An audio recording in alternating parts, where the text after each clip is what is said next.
Yeah, that's a great idea. Thanks. I'll talk to you later. Who was that? Oh, I was just talking with Pete. Not Pete, you Pete. Pete, the other Pete. Oh, you mean Molly. You're talking about Pete Mullen. Yeah, Pete, that Pete. Well, how's he doing? He's doing great. He called because he had a topic idea that he thought we might like for our next episode. Really? That's cool. What's his idea? So, you probably remember that Pete was diagnosed with dyslexia when he was a kid. Oh, yeah, I've heard him mention it more than once. Well, as you probably know, dyslexia is a language processing disability. Dyslexic people have difficulty with language skills, especially reading. Right. But how did Pete think this might relate to math? Well, in a couple of ways. First of all, he told me that when he was in school, his dyslexia made it pretty difficult for him to read math problems correctly. Oh, sure. I could see that could be a real issue. Yeah. He could always do pretty impressive calculations in his head, but only after a very frustrating time trying to process the problem as it was written on the page. I see. But that's not what he thought we might do an episode about. Pete got to wondering if there was a mathematical counterpart to dyslexia. You know, a similar condition that doesn't affect people's ability to process printed text when reading, but affects their ability to process numbers and do math. You know, as a matter of fact, there's a condition that's known as dyscalculia that affects the parts of the brain that handle math and number-related skills. But I'm not sure we can do a whole episode on this topic. We're definitely not experts on this condition at all. That's actually not going to be a problem because I know of someone who is, and she's on her way here right now to discuss her work on dyscalculia with us. And here she is now. Math Club, we're pleased to have with us today Dr. Anneke Schreuder. Dr. Schreuder earned an MD from Erasmus University Rotterdam, pediatrics in Utrecht, and neonatology in Leiden. Later, she continued her medical work in an academic setting, earning a PhD from Leiden University in 1993, and she worked at the Perinatal Epidemiology Unit in Oxford, UK. Currently, Dr. Schreuder is the CEO of Math and Dyscalculia Services, which she founded in 2010 in Houston, Texas. Welcome to the Math Club, Dr. Schreuder. Well, thank you so much for having me. Dr. Schreuder, thank you so much for being here with us. We're delighted to have you. And before we get started, may I ask, how would you prefer that we address you during our conversation? Well, just say Anneke. That's my name, and that's what I react to. Wonderful. Anneke, welcome, and thank you for agreeing to spend this time with us. I'd like to start out with something that I read from your LinkedIn profile, and I got pretty excited about it right from the beginning. And so let me set the stage with this quote taken directly from your page. Math is my passion. Awareness, communication, research, and remediation of dyscalculia is my mission. I love that. I mean, what's not to like about it? It's fantastic. What I'm wondering is, can you get us started by telling us what is dyscalculia? Yeah, that's actually a very good question. And it kind of starts a little bit with a little kid that's in a classroom and he can or she can do a lot of things really well, but math is not working. So, and then people start thinking, what is going on here? There must be something the matter. So dyscalculia is actually a difference in how your brain works to do math. And you are either born with it, then we call it developmental dyscalculia, or you can acquire it later when you have trauma to your brain, like an accident. That's acquired dyscalculia. So this is all involving basic math. We are not talking doing calculus or trigonometry here. So how does dyscalculia typically present in children who are born with it? At what age does it start showing up, and what is it that parents and teachers should be looking for? How does it present in children? Now, let me first start that you're talking about probably in school, but it starts a lot earlier. So we see a lot of toddlers because they're so proud that they are learning to count. And if they have some dice at home, they learn the dice patterns, and they usually can see 3 or 4 pips on that without having to count. So now we're talking about toddlers, but we can go back even earlier. There has been done research, Karen Wynn, for example, and she put 6-month-old children in a high chair before a screen, and they could look at dots, a lot of dots, or not so many dots. And as you know, little kids, they're bored easily. So if they don't see a difference between what they see on the left and the right side, or when you change one of those pictures in front of them, they are totally not interested. So they discovered that those kids at the age of 6 or 7 months who were reacting better to a difference in dots on the left and the right side were actually counting better at the age of 4. And they went on to do math better than those little babies who did not react to differences in numbers. So this is something you can already see at a very, very young age. That's amazing to me that that would show up so early, but it's also kind of ingenious that a test was devised that could reveal that they had dyscalculia at such an early age. Absolutely. Because it is a thing in the brain, they are born with it. So the structure of the brain and the function of their brain is slightly different. And that is what they have in common with dyslexia. Because we also know that children with dyslexia, if you put them in a functional MRI machine, they have different activation patterns if you speak to them, and also later on, if you try to let them read, you see different activation patterns in the centers that you use for reading, but also in the white matter, the connection, the information highways in our brain, so to say. And that is the same for children and also adults who have dyscalculia. But obviously, it is all about a different center in the brain. Here, the main culprit for dyscalculia is the number sense center in the inferior parietal sulcus. That's on both sides of your brain, above your ears and then inside. And that is not working as properly as it should. And also the connectivity with other centers. I just mentioned briefly that we need 3 main centers to do math. Hey, you want to know your counting words, so that's verbal. And if you want to do some math, you also want to see how many dots there are or how many Oreo cookies you have on your plate, right? Wow, this is so fascinating. And I have so many questions. But first observation that I want to make, all 3 of us are parents. I actually have a 7-year-old at home now, not a toddler, but also not a grown-up yet by any means.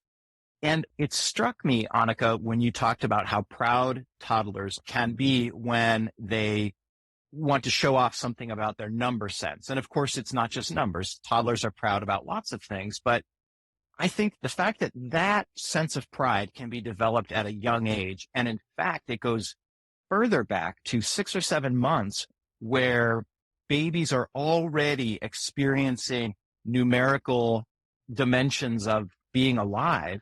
It's fascinating to me that seems so ingrained in being human that it's not, oh, we were humans and then discovered that there was some math kind of thing going on out in the world. And it's more like it's in us, kind of from the ground up. Yes, that's a very good way of looking at it. Let me comment in 2 ways here. You say that it is so natural for those toddlers to be really proud of everything they have learned, but it is not only humans that can count. One of my heroes in dyscalculia, Professor Brian Butterworth from a University College London, he's an emeritus professor there. He just wrote a book and it's called Fish Can Count. Well, not with counting words, but we need to know that this perception of quantities is inborn in animals also. So for the fish that can count, they had aquaria with glass sections made in it. And they took fish that liked to be in a school together. They singled out one, and he obviously felt unhappy because his fellow fish were all behind the glass. And what they did is they made 2 sides. It's kind of a replication of what we did with those babies. It's cut up in 3 sections, and the poor singled out fish is in the middle. Okay. On one side, you have a large number of fish, and on the other side, you have a smaller number of fish. Now, if you are in a bigger group, you're more safe. So what did the little fish in the middle do? He swam to the window of the side where you have more fish, so he could perceive a quantity. That's so interesting. It sounds very much like an evolutionary basis for number sense that may be developed in particularly special ways among human beings with our ability to reason abstractly and to build up structure, mental structures, and so forth. But there's something fundamental about at least the animal world. It sounds like there are survival advantages conferred upon a species or a particular individual who can utilize a number sense.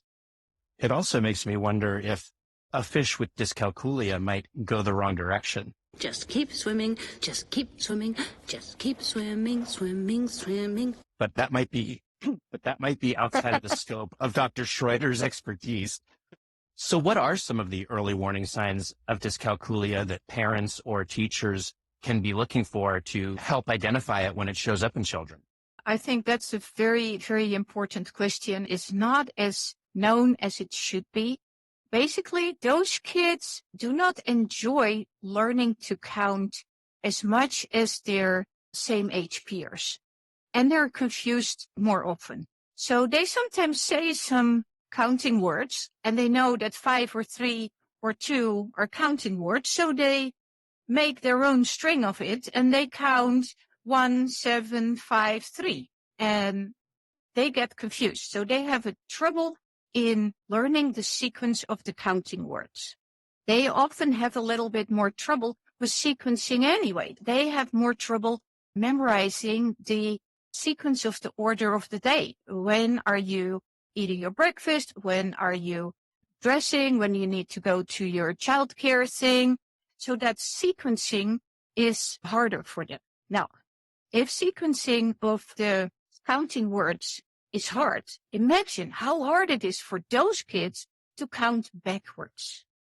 So if you give them 5 toys and you take one away and then you ask them how many do you have left over, they cannot say the number before 5 is 4, but they have to start all over counting by 1 if they can count at all, and then say, oh yes, it is 4. So they also have more trouble very often playing with puzzles, putting things together. They are not so much interested in building blocks. They do not like games where you need to count. And that is already in the preschool phase. So those kids arrive in their pre-K class and they already have a disadvantage of kids who easily count, who easily memorize a sequence, and who are already almost into, I'm going to write down some numbers. So that difference that you already can see, if you're aware of it, that it's important, you can pick it up very early in pre-K and kindergarten. It sounds to me, Anneke, like you're almost saying it should be very easy to identify a child with dyscalculia because of their lack of ability to sequence or to count backwards. And yet I feel like dyscalculia is not very well known. Would you agree with that? I totally agree. It's one of my pet peeves because almost everybody knows about dyslexia, which happens in 5 to 7% of the population at large. But there are as many students and adults with dyscalculia, also 5 to 7% of the population. And many people do not know about it. So we need to do a lot of work in dyscalculia to catch up, but it's more and more happening in the last 2 decades. So just saying, both parents, teachers, caregivers, oh, it's just developmental, he cannot count yet, and he doesn't want to do those dice games because it's too complicated. That is a sign that when you pick up, you can actually start helping those kids. If I can say, as a parent and as a former teacher and as someone who loves mathematics, it's difficult to hear some of the challenges that people can face. In particular, the joy not being there. The idea that the dyscalculia is getting in the way of someone's ability to, and I'm not thinking just about being able to do things, useful things, because you have a sense of number, but also the ability to enjoy and appreciate the kind of number games that we might play, to experience the joy of solving a mathematical puzzle or of making an observation about something geometric. So I think in our show, we are trying to bring out those parts of mathematics that are engaging and stimulating and fun. Honestly, it's about fun a lot of the time, about play. And kids not being able to access that experience makes me, I'll just say it, a little bit sad. Well, I definitely share that feeling. I have always enjoyed math. Coming from the Netherlands, I think our educational system is a little bit more friendly and more geared up towards math. I think the reason for that is that 1/3 of our country is below sea level. And that means that we need to have a lot of engineers, and engineers need math, and that was just survival.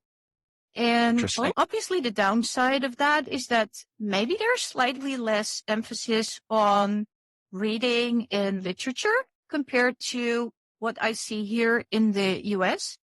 But I was definitely brought up in the country that fitted my brain best because I really prefer numbers above words. Well, it sounds like there really are a lot of nerds in the Netherlands. Is what I'm hearing. Pete, did you not know what nether means in Dutch? It's the nerdlands. Yeah. So Anneke, you explained to us what it is that parents and teachers can be on the lookout for, and that's a great first step. But what I'm wondering is, what's the next step? What can parents and teachers do to support their children who have dyscalculia once it's diagnosed? Right.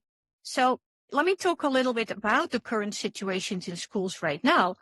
Since it is not always on the forefront of people's attention to sound the alarm when the kids are struggling in math and actually completely lose the joy in math, which is very, very sad.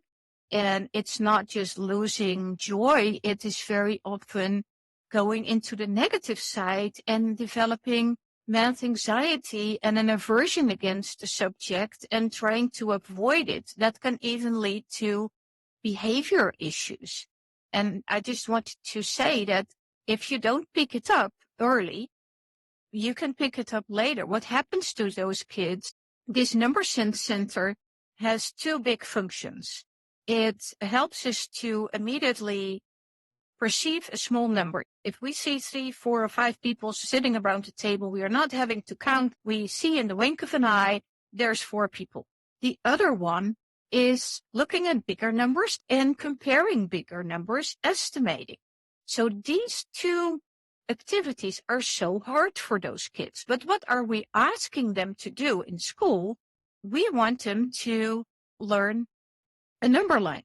That is not a natural thing. That we do not see in the animal world, number lines. So they need to learn not only small numbers and estimating larger number, comparing numbers, they now need to learn number lines because that is very useful for calculation. But those basic brain processes that you need to learn, they lack in that. Then in 3rd grade, we force them to do multiplication tables instead of doing addition. Well, a lot of kids in 2nd grade learn to do addition kind of fluently, automatically. Those kids stick to a very basic approach and they count, preferably on their fingers. I even had a kid that I tutored and he loved coming with slippers because he could use his toes to keep counting if my numbers went over 10. Wow. I'm not kidding. That's ingenious. It's a very clever solution. Smart. Absolutely. So now they have those multiplication tables. That doesn't work. They cannot memorize it. And in 4th grade, all of a sudden, we think about fractions, decimals, and percent. And gradually, we also ask them to do proportional thinking. Well, that is where the whole structure of their math is kind of crumbling because it was not built on the real solid bricks. It was kind of built on shortcuts here and simple things there and counting in the middle, and their whole structure is not working. So what happens a lot is that in the grades between 3 and 5, more kids are being picked up because the problems that they have now are so obvious that you can't go around it anymore. And they could have been picked up earlier. And that's why one of the things I try to ask for is, just like we do a school-wide screening for dyslexia, we need to do a school-wide screening for dyscalculia. Can you tell us about what that screening looks like? How is this tested? Yes. So the best tests are short, and they do 4 or 5 things with the kids. They show them the numbers and they say, can you read out those numbers? They look into what is the number in between. So they give them 3 and 5 and the kid says, oh, the 4 is in between. Then there is a list with numbers and you say what is more and what is less. Now, these are written numerals, and that is important, but it's also important to look at dot patterns and let them look at 2 dot patterns and just quickly, without counting, say, okay, this is more, that is more. Kids who do that fluently, naturally, and accurately are way less at risk for math trouble later on than kids who cannot do those 4 things age appropriately. So after giving a screener like that, let's say a 3rd grader is picked up as having dyscalculia from a screener and then shows up at math and dyscalculia services at your door. What kind of help can you provide them? I need somebody help, not just anybody. Well, a screener is a screener, and you want to know a little bit more. There are a lot of assessments to figure out what exactly is the issue. And it's more important to know what their gaps are so that you can pinpoint exactly this is the help they need. But the help they need is very structured and multisensorial. So we go back to using manipulatives and not just the counters, because a counter, it's nice and you put it on a 10 frame and it can move it, but it's still thinking in ones. And that thinking in ones is a hallmark of dyscalculia. They are stuck in that counting by ones strategy. So you want to give them materials that connect the number with the size, because like I said, we want to have them understand the number lines. So, for instance, Cuisenaire rods, I don't know if you're familiar with it, are centimeter-based color-coded rods that exist in all the lengths from 1 till 10 centimeters. I love Cuisenaire rods. I had an entire tub full of them in my classroom, use them all the time. They're so simple, but there's so much you can do with them. And do you know, you can actually start in kindergarten because there's a method for that. They're called ants on a log. They are made of rubber, so they can't hit each other with it. They're larger, but on one side of the log, you see a number, and on the other side, you see that quantity of ants. So, for instance, the Cuisenaire rod for 5 is yellow, and the ants on the log, you have 5 yellow ants.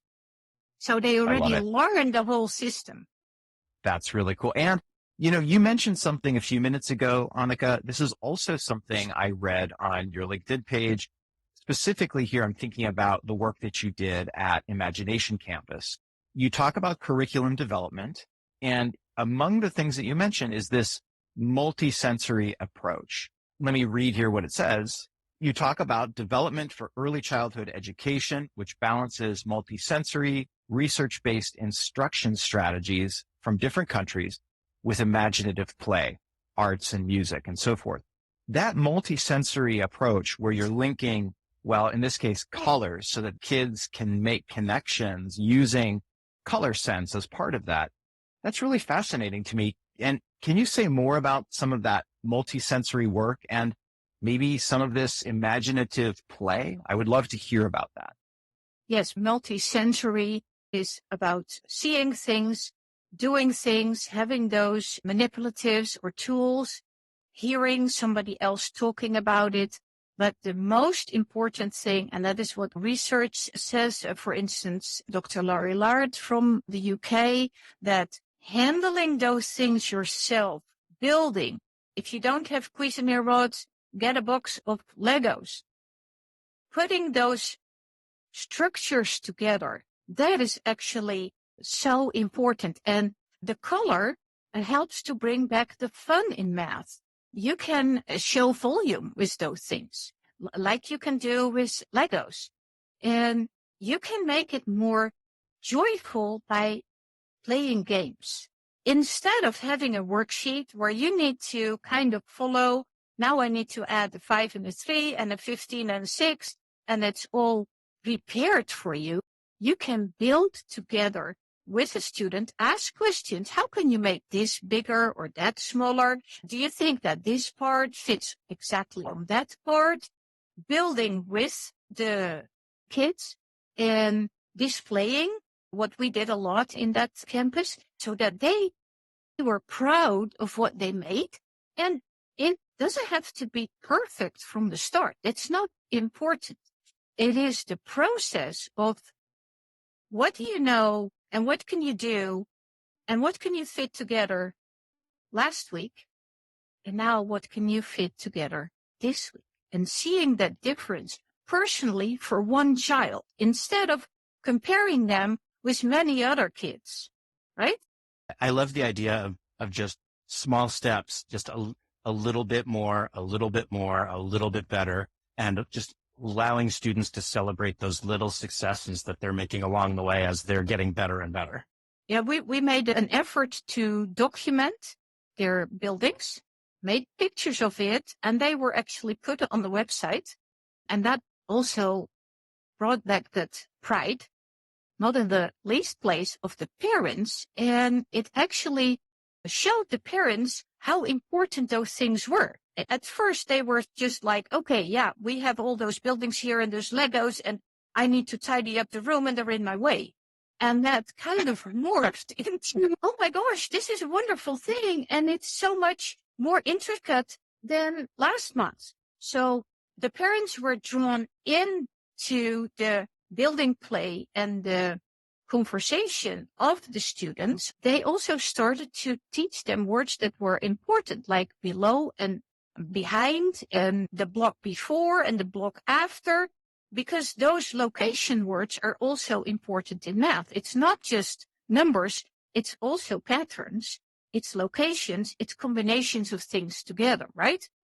So yeah, just by doing that, you entice the family to sit on the floor together with the young child and do that.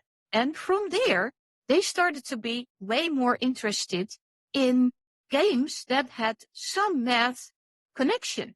There's many card games that you can do. There's one card game that's designed in Israel that's actually transparent and it has different shapes on it. You can put the cards on the table. You need to put them on top of each other so that those shapes match. So that is a very easy way to talk about translation and reflection and rotation. You don't need those difficult words, but the kids do it and they perceive it themselves. It's amazing. This is so cool. I mean, a lot of what you're saying now reminds me of a friend of mine and a friend of the show. I'm thinking of Dan Finkel, who runs an organization based out of the Seattle area. Math for Love, you know. Yes, of course. Well, I have all of that. Absolutely. Excellent. Well, what you're talking about is making me think about mathematics as one of the ways that humans celebrate life. It's an opportunity for play. And this image of the family sitting down together on the floor with their child, and they are playfully engaging in some kind of family activity that involves mathematics and at the same time involves families supporting one another, the ways in which we can help lift each other up, which is really what I have always sort of thought about teaching as a way for us to work together. I just got really excited, Anneke, when you were talking about these things, because I think all too often mathematics gets reduced down to sort of a one-dimensional experience that, hey, kids, you need to know this because it's useful and because you're going to do some financial calculations in the future, blah, blah, blah. Which, I use math when I'm talking about finances, but I also used it when I built the skateboard half pipe in my backyard. I told Noah it was the first time I used trigonometry for real in the real world, just because it was the right tool to solve the problem. But mathematics can be more than a dry subject, and it can be a site for celebrating our victories, for taking those steps one at a time and being celebratory for each forward step that we take. It's artful. And I mentioned earlier that it makes me sad to think about children not being able to experience some of these joys. But what you're talking about brings hope back into the picture and says, oh, there's a lot that we can do. And as long as we diagnose and we intervene at the right time, we can help bring some of that back. And in fact, maybe most or all of it back to folks who are struggling with dyscalculia. Pete, what you just said about we can diagnose and then we can move forward is very encouraging. But it does leave me with another question that I'd like to ask you, Anneke. Because we don't have these universal screeners in place right now in most of our public schools, probably a lot of students go undiagnosed. And I would guess a lot of those students probably get to adulthood without even being diagnosed. So my question is, what about those adults who maybe have gone undiagnosed? And what are some of the signs that would indicate that undiagnosed dyscalculia in an adult? Yeah, that's a very good question. And actually, that has a very bleak side to it, because we know that when kids go through puberty, they are self-conscious.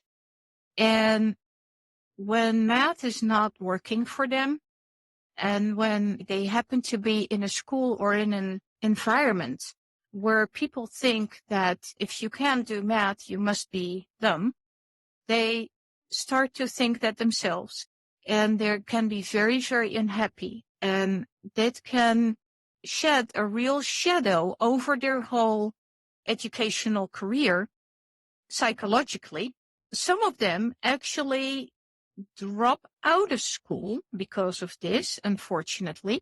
And in the UK, they have calculated the loss of income later on. If you are really struggling with math and actually have a small chance of getting into a good college, you sometimes do not even have a high school diploma. And that means that your chances for a good job are a lot less.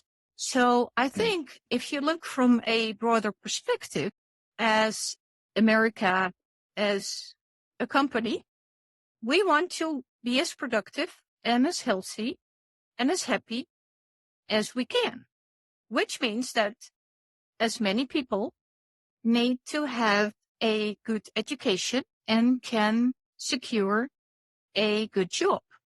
So if we don't do that, we actually lose out, not only looking from the psychological perspective of that specific student who is really struggling, or from that family, because it can really influence the family dynamic also, but from a more broader perspective. So I feel that it's not just being kind, it is the best thing to do to help those students. Because what happens with a lot of adults, and actually I'm tutoring a lot of adults, we do a lot of assessments for adults, and we hear really heartbreaking stories of them not being promoted, of them having maybe mixed up the finance of their department. Well, that's the end of your career. And I have heard people who are very adept in some subject, and they actually give talks all over America in their topic, but they struggle to work out the time zone. So they do not turn up on the right time for their lecture. Things like that.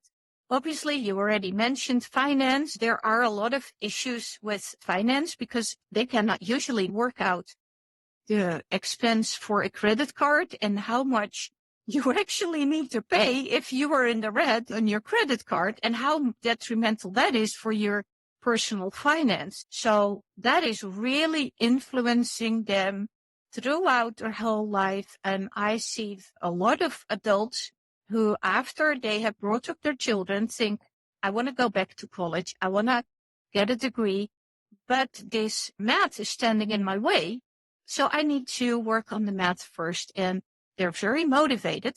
And many of them can, with some help, get where they want to be. They won't be a math professor like you, but they can overcome the hurdles that are holding them back. And obviously now for many students in college, if I may mention one example, we had a student in, I think, philosophy, and she had done all the requirements to graduate, except for Mathematics 101. So we thought that it was not too important for that area of study. And because she was really, really very, very dyscalculic, actually the college, after seeing my assessment, said, yes, this is not going to work. She's repeating that course 10 times and still not passing it. So let's waive it and substitute it with another course of the same hours. So yes, it is definitely influencing people in their adult life. And we hope that if we catch it, now we know that we can help them catch it earlier so that these issues are not persisting forever and ever. I just want to say, Anneke, how fascinating this is listening to you talk about your experiences and your work.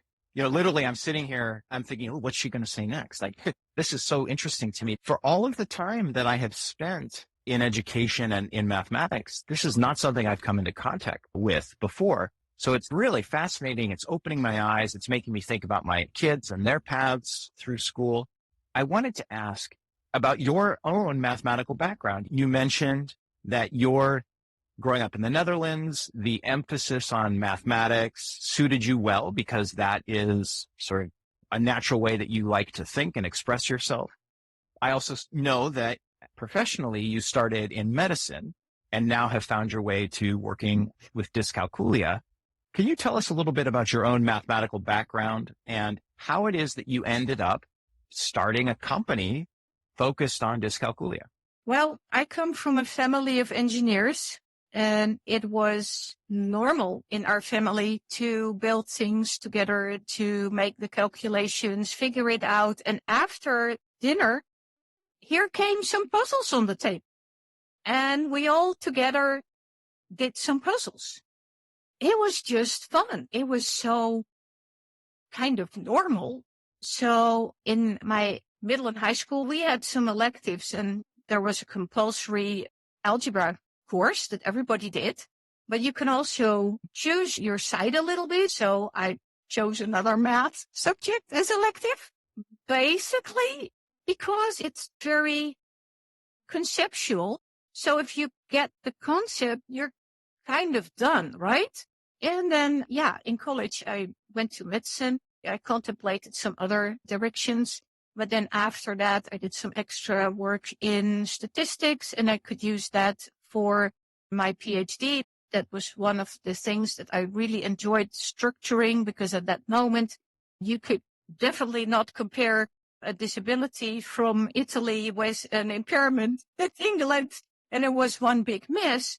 So I actually used the WHO classification of impairments, disabilities, and handicaps to structure that a little bit. And to my absolute surprise, that paper was accepted in the Lancet. So that was really, really nice. Congratulations. Yeah. It helped me to make the bridge between child development, brain, what I'm always been interested in. And at that moment, there was a start also at the same time of the MRI machines. So living in the Netherlands, I was close to Philips and they had a half Tesla magnet. So I was drawn to the magnet. And I took some babies in an incubator to the plant of Philips because the hospitals didn't have MRIs at that moment. But I have always loved the technology of the machines and the visualization of what happens in our bodies, the development from childhood to adulthood. And then obviously I added the issue with dyslexia and dyscalculia. I was educated as a dyslexia tutor on the way. And I was working here in Houston at UT Health Science Center as a dyslexia tutor. So one time I was in an elementary school waiting for my room to open up so that I could tutor my dyslexic student.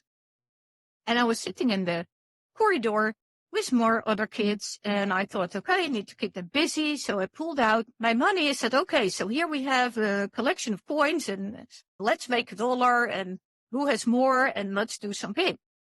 Now, that little game changed my life because the poor kids had no clue. They were really stuck. They didn't know that a quarter was 5 nickels, let alone how many nickels you need to make $1. So I thought, okay, this is the end of the dyslexia for me. I need to work on dyscalculia. That's amazing. It's like the universe was pushing you into that area. Yeah, so I stopped my job for 2 years. I was reading everything I could lay my hands on about dyscalculia. And then one mom calls me and says, yeah, my son is a little bit more trouble than usual with math. Can you do something? And for years, schools only sent students to me that they had completely given up upon. Because if you don't know what to do, then, well, there's nothing coming out of it anyway. So let her try whatever she wants. So I had carte blanche. And it was exactly what I wanted. So I think my final question for you, Anneke, follows right on the heels of what you were just saying. If a parent suspects that their child has dyscalculia, or maybe even suspects that they have it themselves, how can they contact you? How do they reach out to you? Where can they find you online? What kind of resources would you have to offer a parent who reaches out? Well, my website, or one of the websites that we have, is called Dyscalculia Services. And I do a lot of assessments and also some testing. Actually, I also like to disseminate information. That is on our website, dyscalculiaheadlines.com. I have a podcast there also. And we have a site for parents and teachers to screen for dyscalculia. That's dyscalculiascreener.org, because I feel that this should be available easily and free or low cost. I noticed that on your website yesterday, and I took your screener. I'm pleased to say I do not have dyscalculia, but I thought it was a wonderful resource to have right there on the web for free for anyone who wanted to take that quick screener and get that process started. Absolutely. And then one of the things that happens a lot with assessments is that those things are scored right or wrong. You have the answer that 3 times 5 is 15. If you write 16, you get the red pencil. But what is more important, in my view, is what is the reasoning process that a child can apply. So we also developed the Morse assessment of reasoning and strategies, where you can do a math interview with a student. It takes like a quarter of an hour. Teachers can do it, parents can do it, and you tick boxes on the website. It's still in beta testing, but it's live, but there will be some additions coming. And that system then looks at the type of answers the student gave, analyzes it, and sends an email to the teacher or parent that not only tells you a little bit about the level of the student's reasoning and strategies, but also gives some 3 to 5 suggestions of what you can do to help that student to get to the next level. I have to say, I work 7 days a week because there are so many students, and I sometimes have a little bit of trouble of saying no. I even pulled my husband in, and he is tutoring now. Would you like us to pitch in as well? Absolutely. Oh, that would be wonderful. What we need is a lot more Dyscalculia tutors. We have a lot of dyslexia tutors. They do marvelous work. They change the lives of children to teach them to learn to read. But teachers, even parents who are mathematically inclined, can do a dyscalculia tutor training. So that's at dyscalculiatutortraining.org. And that is my other kind of activity. That's a fantastic. Anneke, I'm sure that the three of us could talk for another hour at least about everything surrounding dyscalculia, around mathematics, teaching, how to be supportive partners and allies when working with folks. I found this entire interview to be so enlightening, so much fun to talk with you, to meet you. It has been such a pleasure to have you on our show. I want to give you a very heartfelt thank you so much for your time, for your sense of humor, and for your generosity. And I would also like to thank you, Anneke, for joining us today. We will definitely be sharing the links that you gave us in our show notes. So Math Club, the gauntlet is down and in your court. Any one of you now has the ability to click on this link and become a Dyscalculia tutor. Pete, on that note, can you let our listeners know how they can reach out to us if they have questions about dyscalculia, or if they have other types of questions for us, or ideas for future episode topics? Our other friend Pete had an idea for a great episode, and now here it is. Yeah, that's a great idea, Noah. Math Club, if you have any ideas for future shows, if you want to reach out and talk about dyscalculia, if you want to learn more about the work that Anneke is doing at Dyscalculia Services, reach out to us. Probably our favorite way would be to have you leave a voice message for us at our SpeakPipe page. You can find us at speakpipe.com/mathclubpodcast. Also, find us on Twitter. Our handle is @mathclubpodcast. Finally, send us an email if you'd like. Our email address is mathclubpodcast@gmail.com. And again, Anneke, thank you so much for joining us here today. This has been an extremely eye-opening conversation, and I guarantee you that all of our listeners learned a whole lot listening to everything that you had to say. Well, the pleasure was on my side. Again, thank you so very much that I was invited to your show. It is definitely helping to get the word out and make sure that those kids who really struggle get the help they need. So thank you very much for having me and letting me talk so long. So I really appreciate this. It was a delightful conversation. And on that very fine, positive note, Math Club, it's been wonderful having you. We'll see you next time.